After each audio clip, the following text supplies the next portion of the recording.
Hello and welcome to the Hot Seat. I'm Martin Rogers here with Tony Travers to discuss last night's British general election. Welcome, Tony. Morning. So first of all, I should point out that not all of the results have come in, but what have we learnt so far?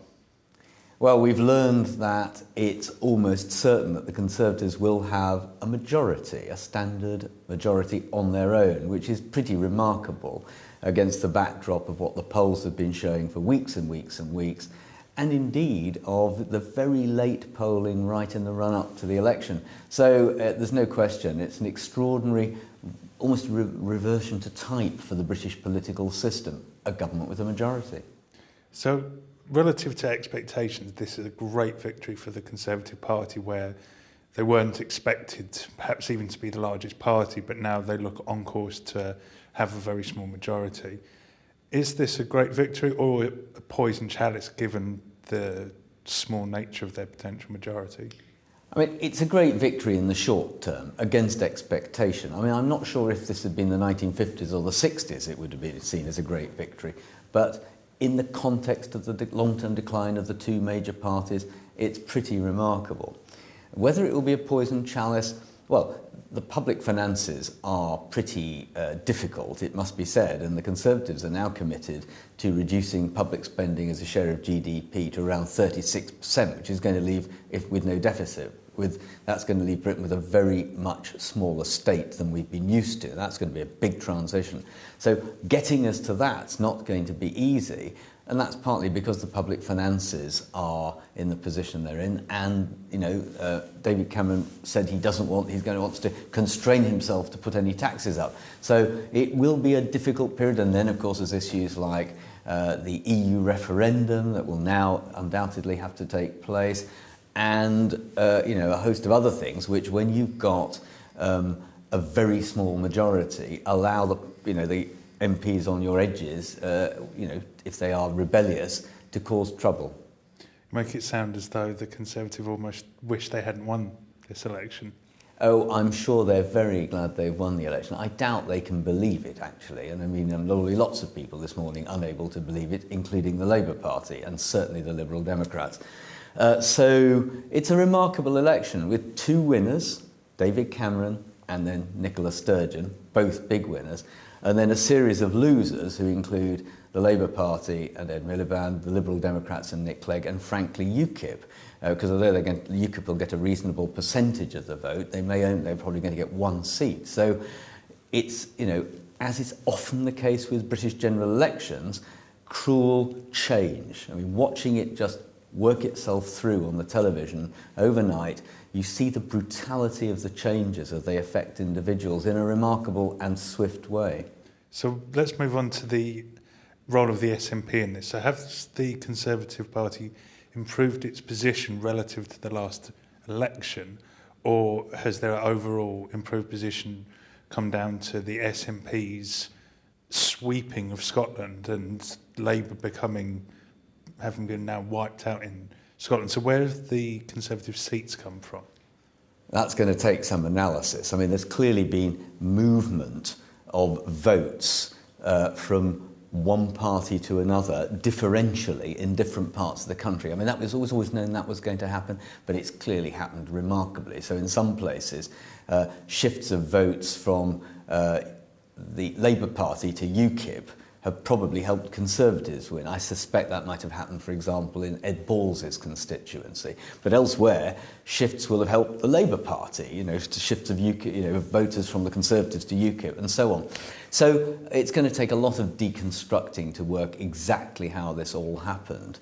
But one thing we now know is that the British general elections have to be analysed regionally and in other, subnationally. We don't know exactly what the vote share by party is going to be, but it looks as if it's going to be something, I guess, in the range of the Conservatives, 36, 37, and Labour around 30. So it's really no change on the last election, which for Labour is simply dreadful. So moving to the regional picture or subnational picture, it looks like England has gone Conservative, Scotland has gone SNP, and Wales has stayed largely Labour, although not overwhelmingly. Actually, the Conservatives won 1 or 2 seats in Wales. They've not done too badly. The exception to that otherwise perfectly reasonable rule, I think, is London. Now, London has, whereas the whole country appears to have been no shift between the Conservatives and Labour. That's what it looks like. Get better figures later today. In London, there has been a swing to Labour, fascinatingly. So that trend, that long-established trend, appears to have continued. So Labour has picked up seats from the Conservatives in London, though not all the ones it expected to, and not in the order of marginality. So, for example, they've won Ilford North, which was quite a long way out, but haven't won seats like one in Harrow and particularly Croydon Central, which were much easier to win. So that's interesting. But of course the Conservatives have picked up seats from the Liberal Democrats in London, and that means that their vote tallies, their seat tallies only dropped by 1. And of course this adds up to London now being a city with only 1 Liberal Democrat in it. And it's, you know, in some ways, Labour's big prize now, given how badly they've done elsewhere. Well, let's move on to Labour then. This is a devastating result for the Labour Party, isn't it? It can only be seen as devastating. I mean, the Labour Party's vote share at the 2005 election was 35%, at the 2010 election was 29%, and, you know, we're not absolutely sure yet, but this time it's going to be 29-30, something like that. And this begs big questions for the Labour Party about how they position the party to fight the Conservatives. You know, Ed Miliband has shifted the party to the left, self-consciously. Now, that didn't work. Some people say, well, we need to go further to the left. Others will say, no, we need to go back to a more Blairite approach. And I think this is going to mean some 2, 3, 4 years for Labour of yet again trying to reset the party. And, you know, the fact is they're going to be sitting in the House of Commons next to the SNP, who are a quarter the size of the Labour Party. And that's going to be a terribly difficult relationship for Labour, because although they're going to be on the opposition bench in the House of Commons, in Scotland it will be a permanent war of attrition between the two of them.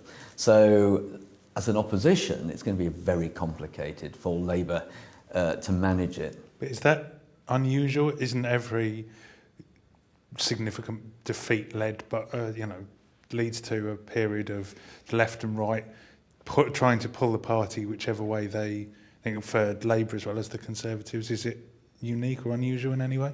No, it's not unusual. That's a perfectly good point. I mean, you know, obviously parties have periods of introspection and try to avoid a great big war within themselves. But, you know, they've had a Blairite period, quite to the right of the Labour part of the political spectrum. They've now shifted to the left. And it does beg a question, which will be discussed, is whether they should go further left, as I said, or tack back towards the centre. Now, interestingly, David Cameron has this morning signalled he wants to be a one-nation Conservative, trying to signal he wants to shift back to an earlier version of himself. So, you know, we'll have to wait and see how this all sorts itself out. It's not going to be done this week or, in fact, in the next year. And a pretty devastating result again for the Liberal Democrats, isn't it? Have they lost any claim to be a national political party now? Back to their dark days? Well, in fairness, they do have a city in. They have a seat in the Orkneys, so they do have. They're quite well spread out, so they are national still, but it's a dreadful result. I mean, they're almost back to the point, you know, when people used to make unkind jokes about, you know, being able to fit the whole of the Liberal Party as it then was, you know, in a mini. It's not quite that bad, but it's not great. And the difficulty is, we'll see in local election results that will be declared later today whether they've lost further activists and by losing more councillors.